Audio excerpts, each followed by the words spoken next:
નમસ્તે દર્શક મિત્રો, દેશ અને દુનિયાના તાજા સમાચાર તેમજ ખેડૂતને લગતી ઉપયોગી માહિતીને લઈ ફરી એકવાર નવા વિડીયોમાં આપ સર્વે મિત્રોનું નેન્સી ફાર્મ યુટ્યુબ ચેનલમાં સ્વાગત છે। આજના મુખ્ય સમાચારો જોઈએ તો ખેડૂતો અને પશુપાલકો માટે ખુશખબર।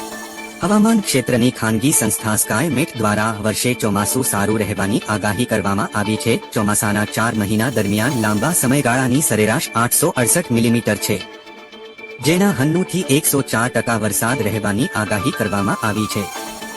ભારતની હવામાન ક્ષેત્રે ખાનગી સંસ્થા સ્કાયમેટ દ્વારા આગાહી કરવામાં આવી છે કે આ વર્ષે સમગ્ર દેશમાં ચોમાસું સામાન્ય રહેવાની સંભાવના છે। જૂનથી સપ્ટેમ્બર સુધીના 4 મહિનામાં દેશભરમાં 102% વરસાદ વરસી શકે છે। ક્ષત્રિય સમાજ અંગે મોટું નિવેદન।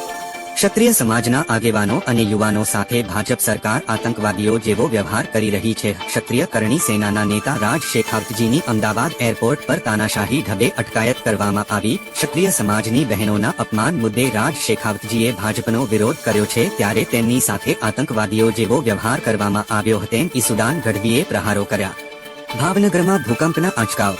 ભાવનગરમાં ભૂકંપનો આંચકો અનુભવાયો છે। 3.2 ની તીવ્રતાનો આંચકો અનુભવાતા ફફડાટ ફેલાયો હતો। મળતી માહિતી પ્રમાણે 15 થી 20 સેકન્ડ ભૂકંપનું કંપન અનુભવાયું હતું, જેના કારણે લોકો ઘરની બહાર દોડી આવ્યા હતા। 3.2 તીવ્રતાનો ભૂકંપ 9 અને 52 મિનિટ પર અનુભવાયો હતો। ભાવનગરથી 17 કિલોમીટર ભૂકંપનું કેન્દ્ર બિંદુ હોવાની માહિતી સામે આવી છે। ભાવનગરના ગ્રામ્ય વિસ્તાર અને શિહોર તાલુકાના ગ્રામ્ય વિસ્તારમાં આ ધરતીકંપનો આંચકો અનુભવાયો છે। જો કે હાલ ભાવનગર ડિઝાસ્ટર વિભાગ દ્વારા પુષ્ટિ કરવામાં આવી છે કે આ ધરતીકંપમાં કોઈ પણ જાનહાનિ કે નુકસાન થયું નથી। રૂપાલા ઉમેદવારી પત્ર ભરશે। રાજકોટ લોકસભા બેઠકના ઉમેદવાર પરસોત્તમ રૂપાલા 16 એપ્રિલે વિજય મુહૂર્તમાં તેમનું ઉમેદવારી ફોર્મ દાખલ કરશે।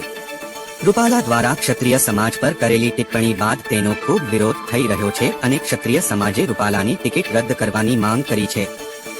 આ વચ્ચે હવે 16 તારીખે રૂપાલા રાજકોટ બેઠક પરથી ઉમેદવારી ફોર્મ ભરશે, જેથી એક વાત તો સ્પષ્ટ થઈ ગઈ છે કે બીજેપી હાઈકમાન્ડ રૂપાલાને બદલવાના મૂડમાં નથી।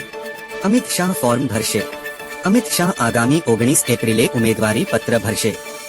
અમિત શાહ શક્તિ પ્રદર્શન સાથે ગાંધીનગર બેઠક પરથી ઉમેદવારી પત્ર ભરશે। અમિત શાહ 18 એપ્રિલે રોડ શો પણ યોજશે। ગાંધીનગર લોકસભાની તમામ વિધાનસભામાં રોડ શો યોજશે।